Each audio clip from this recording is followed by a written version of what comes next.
लेकिन उससे पहले मैं आशा करती हूँ कि आपने पहले पार्ट को अच्छे से समझ लिया होगा और उसका अभ्यास भी कर लिया होगा। अच्छा, आप सब आजकल कुछ खेल खेल रहे होंगे क्योंकि आप सब घर पे ही हैं ना। कैरम बोर्ड या फिर और कौन कौन से गेम्स हो सकती हैं, या पहले आप क्रिकेट खेलते थे और भी कई प्रकार के खेल खेलते थे, शायद साइकिल भी चलाते थे। तो एक बात बताइए, जब आपने साइकिल को पहली बार चलाया तो क्या आप उसे अच्छे से चला पाए या आपको थोड़ा डर लगा? शायद एक बार गिरे भी होंगे। इसी प्रकार जब पहली बार कैरम बोर्ड खेला होगा तो पहली बार तो अच्छे से नहीं खेल पाए होंगे, कुछ मुश्किल तो आई होगी, लेकिन बार बार खेलकर उसका अभ्यास करके आप उसमें दक्ष हो गए होंगे, निपुण हो गए होंगे, अच्छे से खेल पाते होंगे। कैरम बोर्ड मेरा भी फेवरेट है और अब तो मैं उसमें दूसरों को हरा भी लेती हूँ क्योंकि मैंने उसका बहुत अभ्यास किया। इसी तरह गणित भी ऐसा ही है, आप उसका जितना अभ्यास करेंगे उतना ही आपका डर कम होता जाएगा और आपको उसमें मजा आने लगेगा। बच्चे जब साइकिल चलाना सीख जाते हैं ना तो वो उसके कई खेल भी बना लेते हैं, स्किट मारना या फिर कुछ अलग तरीके से चलाना। ऐसे ही जब गणित की समझ आ जाती है तो उसके भी कई खेल समझ आने लगते हैं। तो आपको गणित का अभ्यास अच्छे से करना है।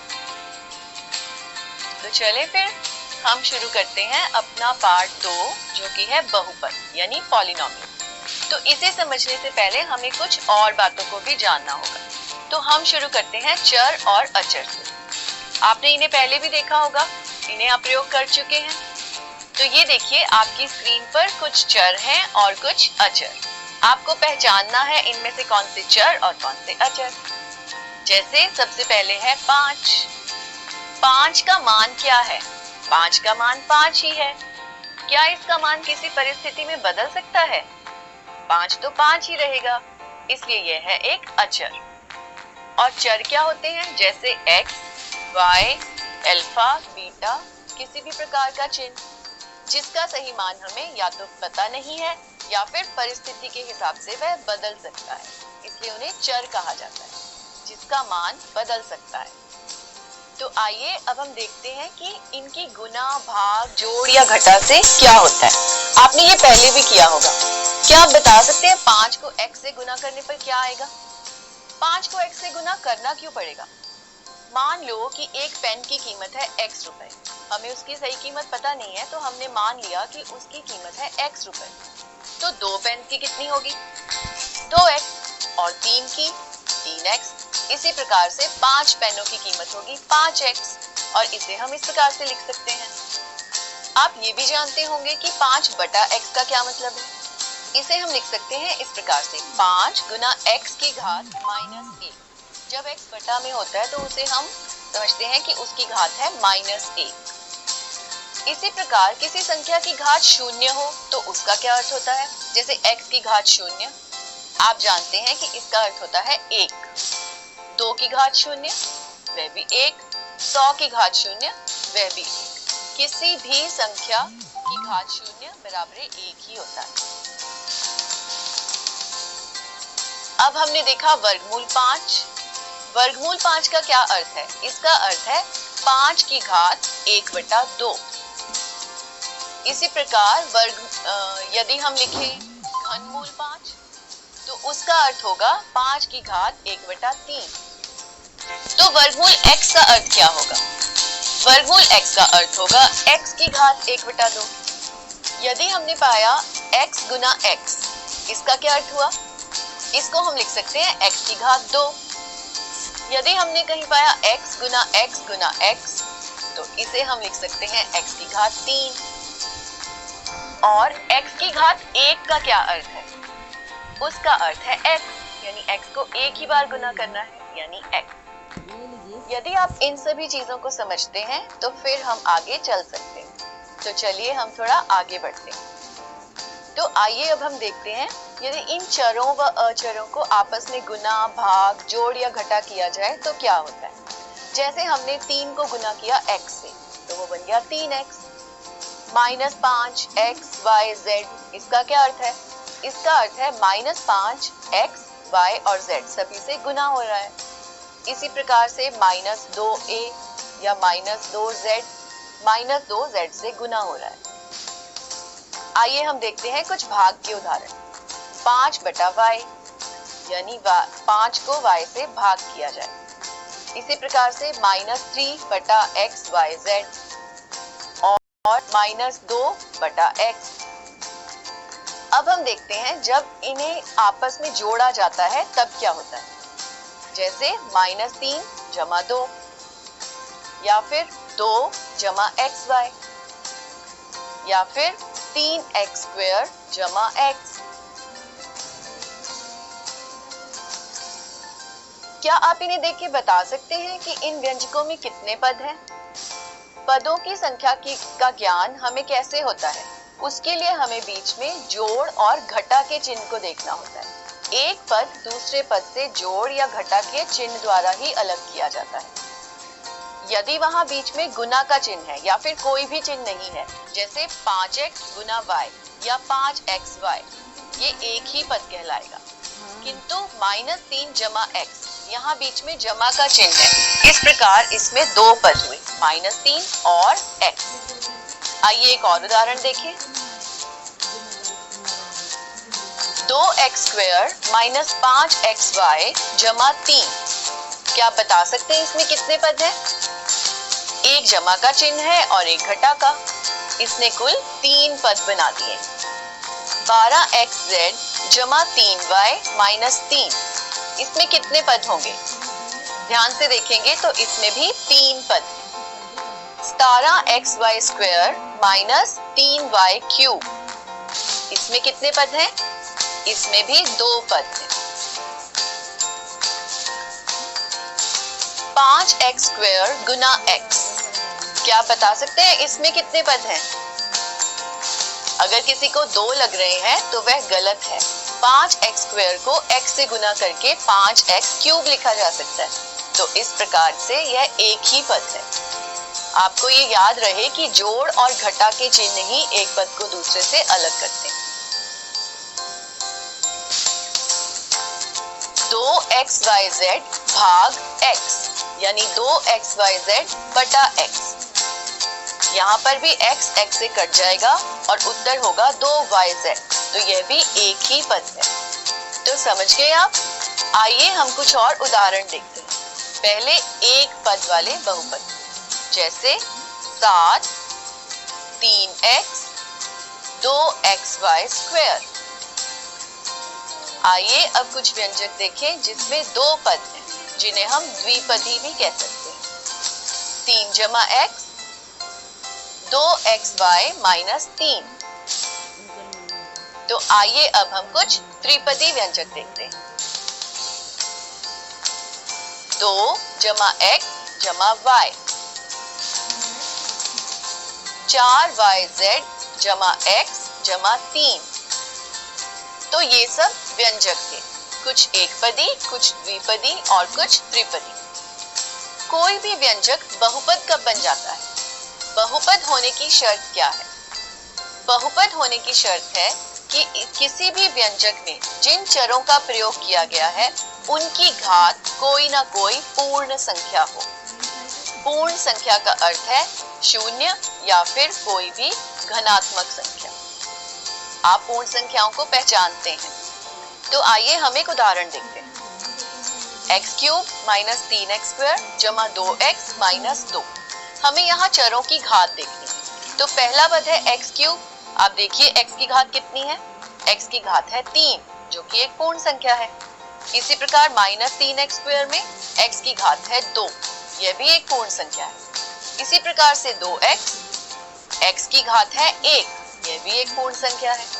अब है -2, तो -2 में क्या कोई चर है? उसकी कुछ घात है।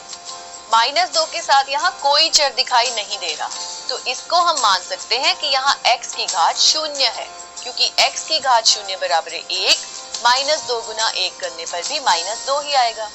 इस प्रकार यहाँ पर चर की घात 0 है और 0 भी एक पूर्ण संख्या है। तो हमने देखा कि सभी पदों में चर की घात एक पूर्ण संख्या है। इस प्रकार से यह व्यंजक एक बहुपद है। तो आइए कुछ और उदाहरण देखें और देखकर जानें कि वे बहुपद हैं या नहीं।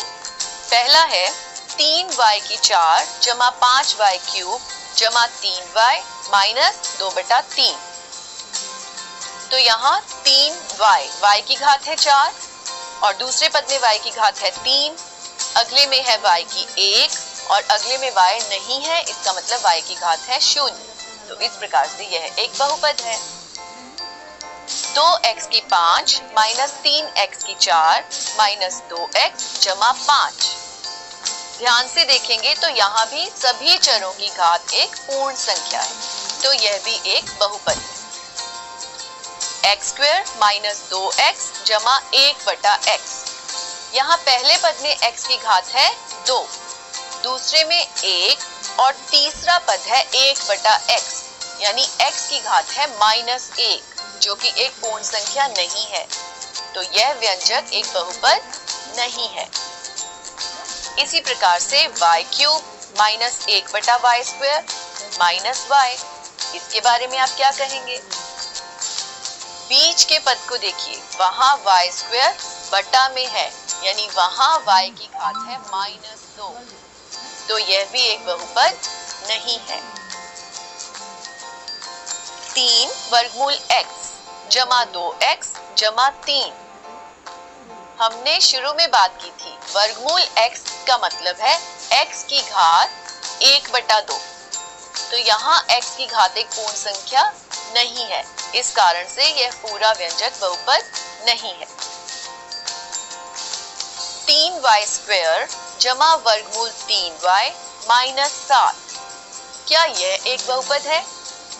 पहले पद में y की घात है 2, दूसरे में y और तीसरे में y की घात है 0, तो यह एक बहुपद है। ऐसे उदाहरणों में बच्चे वर्गमूल 3 को देखकर डर जाते हैं। वर्गमूल 3 एक अचर है, चर नहीं है, हमने घात केवल चर की देखनी। वर्गमूल 3 हो सकता है, तो ये भी एक बहुपद है। एक और उदाहरण देखिए, वर्गमूल 2x माइनस वर्गमूल 3x² माइनस वर्गमूल 5x³। इसमें बहुत बार वर्गमूल आया है, किंतु एक बार भी किसी चर पर नहीं आया। पहले पद में चर की घात है 1, दूसरे में उसकी घात है 2 और तीसरे में है 3, तो ये सभी पूर्ण संख्याएं हैं, इस प्रकार से यह भी एक बहुपद है। आशा करती हूँ आप समझ गए होंगे। तो आगे चलें। आइए एक और महत्वपूर्ण बात पर नजर डालें, वह है इनके गुणांक। किसी भी बहुपद में, किसी भी पद में जो चर है उसके साथ जो भी कुछ आया वह उसका गुणांक होगा। जैसे देखिए ये उदाहरण, 8x³ माइनस 4x² जमा 2x माइनस 5। मान लीजिए हमें x³ का गुणांक जानना है, तो x³ पहले पद को देखिए 8x³, वहां x³ के अलावा जो कुछ भी है वह उसका गुणांक है। 8x³ में x³ के अलावा 8 बचता है, तो x³ का गुणांक होगा 8। इसी प्रकार अगले पद में y का गुणांक जानना है, तो y के अलावा उस पद में है -4x², माइनस को भी याद रखना है, तो उसका गुणांक होगा -4x²। तो क्या इसी पद में आप x² का गुणांक जान सकते हैं? x² को छोड़कर बाकी जो भी रह गया, मतलब -4y, तो x² का गुणांक होगा -4y। अगले पद में x का गुणांक बताइए। यहाँ होगा x का गुणांक जमा का 2 या केवल 2। और आखिरी पद को देखिए, यह एक अचर है। हम कह सकते हैं कि ये x की घात 0 का गुणांक है, तो x की घात 0 का गुणांक क्या होगा?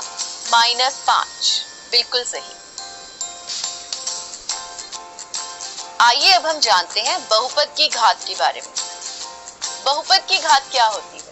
किसी भी एक बहुपद में जो भी चर हैं, उनकी जो सबसे बड़ी घात है उसे ही बहुपद की घात माना जाता है।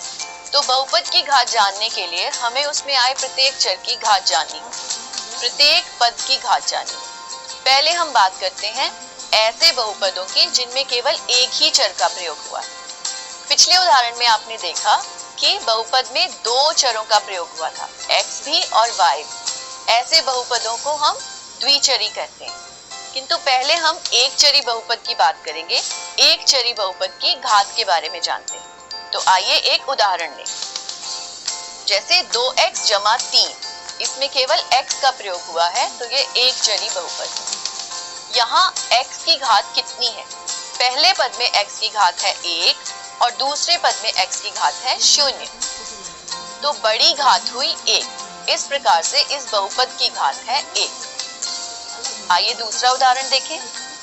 3y की 4 माइनस 2y की 3 माइनस 4y जमा 2।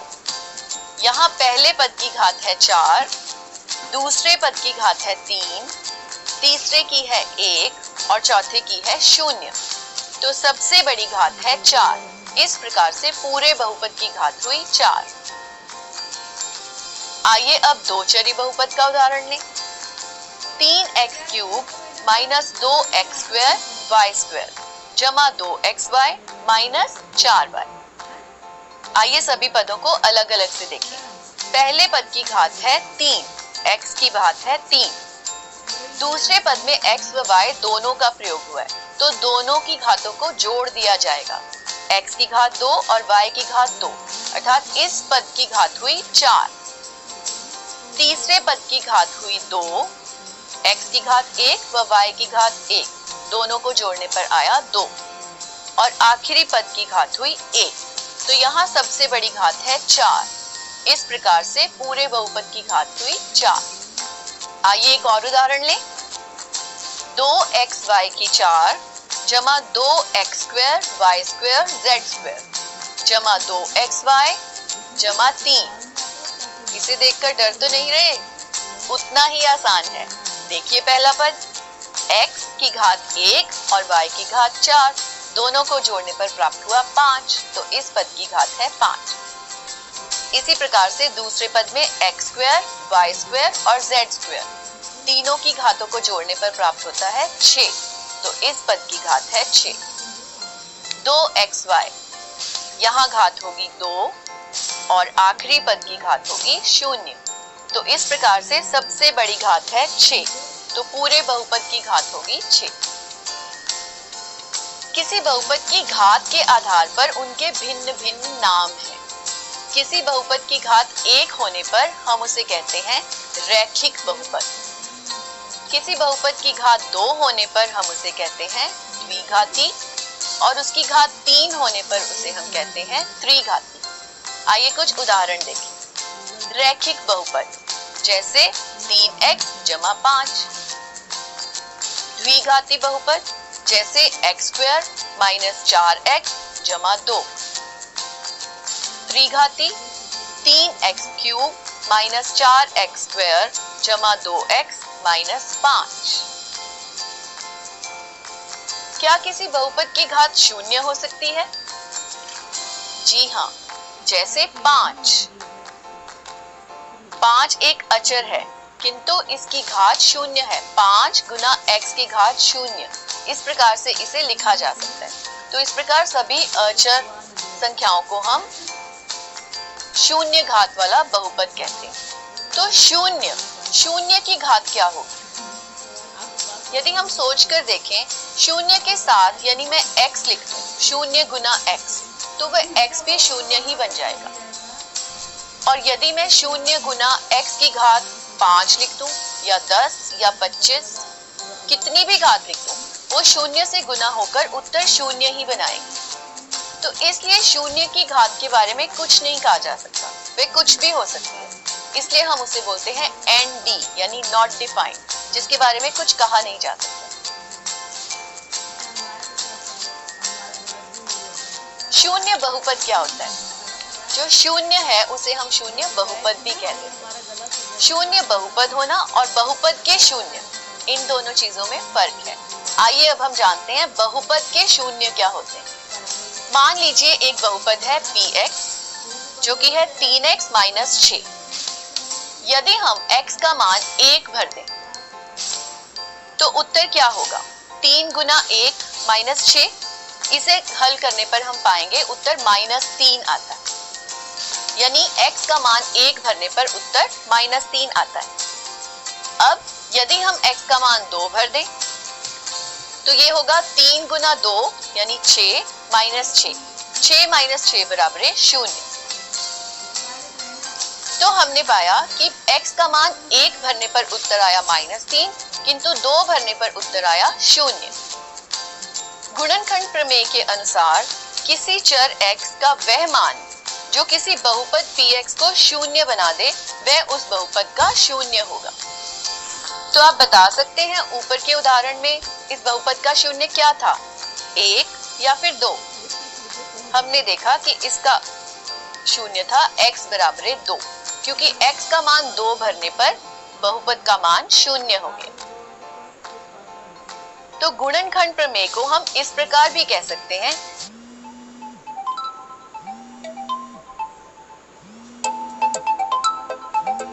यदि px एक बहुपद है और यदि pa बराबर है 0 यानी x का मान a भरने पर बहुपद 0 हो जाता है, तो a इस बहुपद का 0 होगा। आइए एक और उदाहरण देखें, x² जमा 5x जमा 6।